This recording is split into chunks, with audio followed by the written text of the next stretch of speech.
Tipu tapu pasaciņa. Brāļi Grimmi, Brēmenes muzikanti. Kādam vīram bija ēzelis, kurš ilgus gadus neapnicis bija nēsājis labības maisus uz dzirnavām, bet vecumā viņa spēki sāka izsīkt, un viņš vairs nebija noderīgs grūtajam darbam. Vīrs tagad sāka domāt, kā ietaupīt to barību, ko apēda ēzelis. Ēzelis nomanīja, ka vairs nebūs labi, tādēļ aizbēga no vīra un devās prom uz Brēmeni, kur viņš cerēja kļūt par pilsētas muzikantu. Gājis kādu gabaliņu, viņš redzēja ceļmalā guļam medību suni, kas smagi elpoja un bija galīgi nokusis. Ko tu tā els pakan? Ēzelis prasīja. Ak, esmu kļuvis vecs un topu ar katru dienu nespēcīgāks. Suns atteica. Medībās vairs nevaru tik žīgli paskriet, tādēļ mans kungs mani gribēja nosist. Tikko paguvu no viņa aizmukt. Nezinu, kā tagad nopelnīšu savu maizi. Vai zini ko? Ēzelis ieteicās. Es dodos uz Brēmeni, lai kļūtu par pilsētas muzikantu. Nāc man līdz par palīgu. Es spēlēšu cītaru, bet tu sitīsi bungas. Ko? Suns bija ar mieru, un viņi abi gāja tālāk. Vēl pēc kāda laiciņa viņi sastapa ceļmalā kaķi. Tas tupēja pavisam saviebies. Kas tad tev, ņurātāji, noticis, ka esi tik bēdīgs? Ēzelis prasīja. Kas tur par prieku, ja pavisam vairs neveicas? Kaķis atbildēja.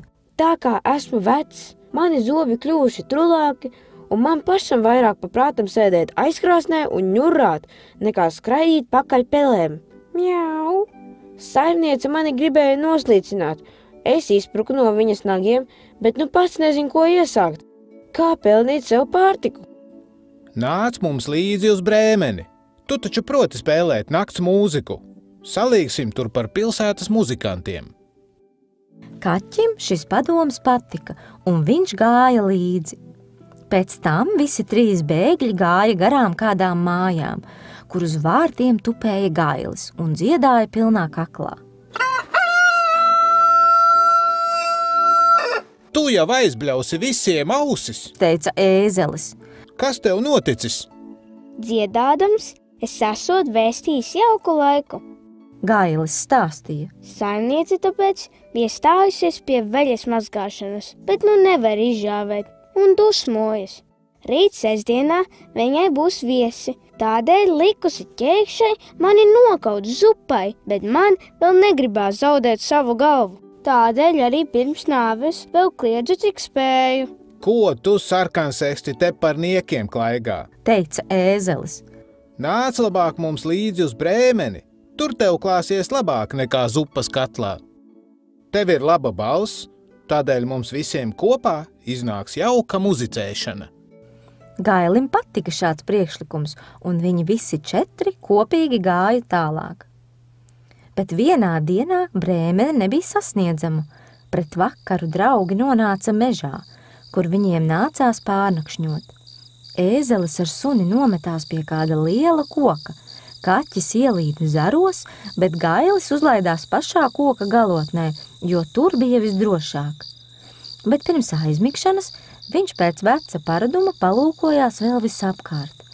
Gailim likās, ka tepat netālu deg uguns, tādēļ viņš uzsauca saviem biedriem, ka tepat tuvumā esot kādas mājas, kur logā spīdot svece.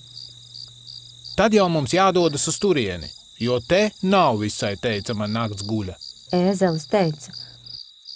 Suns arī bija ar mieru, tur visādā ziņā dabūšot kādu kaulu vai atradīšot pat kumosiņu gaļas. Tādēļ visi devās uz to pusi, kur spīdēja uguntiņa. Uguntiņa kļuva arvien gaišāka, arvien lielāka. Beidzot viņi nonāca pie spilgti apgaismotas laupītāju mājas.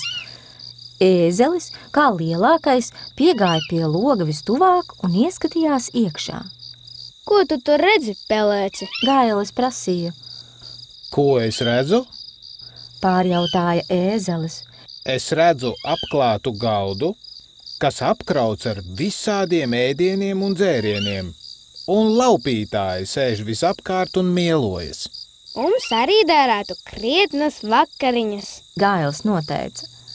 Jā, nebūtu peļami pamieloties tur viņu vietā. Ēzelis atteica. Biedri savā starpā apspriedās, ko iesākt, lai izdzītu no mājiņas laupītājus. Beidzot viņi nosprieda, ka ēzelis pacelšoties pie loga uz pakaļkājām, suns uzliekšot ēzelim mugurā, kaķis uzrāpšoties virsū sunim, bet gailis uzlaidīšoties uz kaķa galvas. Kad visi tā bija sastājušies, pēc dotās zīmes viņi reizē iesāka muzicēt. Ēzelis bļāva, suns rēja, kaķis ņaudēja un gailis dziedāja.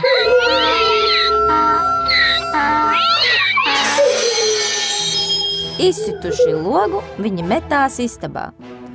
Laupītāji briesmīgi izbijās no trakā trokšņa, uzlēca kājās un aizbēga uz mežu.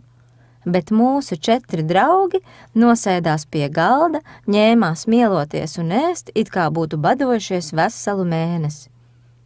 Pēduši krietnes vakariņas, muzikanti nodzēsa ugunis un sameklēja guļas vietas, kā jau katrs bija pieradis. Ēzelis nolikās uz saslaukām, suns aizdurvē, kaķis saritinājās pie pavarda siltajiem pelniem, bet gailis uzlaidās uz plauktiņa. Visi no tālā ceļa bija krietni noguruši, un tādēļ drīz vien aizmiga. Kad pusnakts bija pagājusi, laupītāji no tālienes sāka skatīties uz savu māju un neredzēja vairs uguni. Viss likās klusu, tādēļ laupītāju virsnieks teica: Mums nevajadzēja tik muļķīgi bēgt. Viņš lika vienam no laupītājiem aiziet un izzināt, vai tur vēl kāds atrodas. Atsūtītais ārpusē paklausījās, bet viss bija klusu. Viņš iegāja virtuvē aizdedzināt uguni. Ieraudzījis kaķa zvērojošās acis, laupītājs tās noturēja par oglēm un šāva tām klāt skaliņus, lai aizdedzinātu. Bet kaķis nebija uz jokiem, ielēca viņam acīs, spļāva un skrāpēja. Laupītājs briesmīgi izbijās, skrēja laukā pa durvīm, bet aizdurvē guļošais suns uzlēca un iekoda viņam dilbos. Kad laupītājs skrēja gar saslaukām, ēzelis tam krietni iespēra ar pakaļkāju, gailis no trokšņa pamodās un sauca: Kikeriku! Laupītājs skrēja atpakaļ pie virsnieka, cik jaudāja un stāstīja. Mājās pie pavarda nometusies briesmīga ragana. Viņa mani apspļaudīja un saskrāpēja visu ģīmi ar saviem asajiem garajiem nagiem, bet pie durvīm stāvēja vīrs ar nazi rokā un iedūra man kājās. Turpat bija nometies kāds briesmīgs nezvērs, kas mani sāka dauzīt ar koka vāli.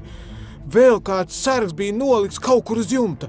No turienes viņš sauca, lai tikai padodot arī viņam, bet es liku prom, ko nagi nes. Pēc tam laupītājs savā mājā vairs nedrīkstēja rādīties. Visiem 4 Brēmenes muzikantiem te ļoti labi patika, tā ka viņi no šejienes nemaz vairs negāja projām. Beidzamais, kas man to stāstīja, apgalvoja, ka viņi vēl tagad tur dzīvojot.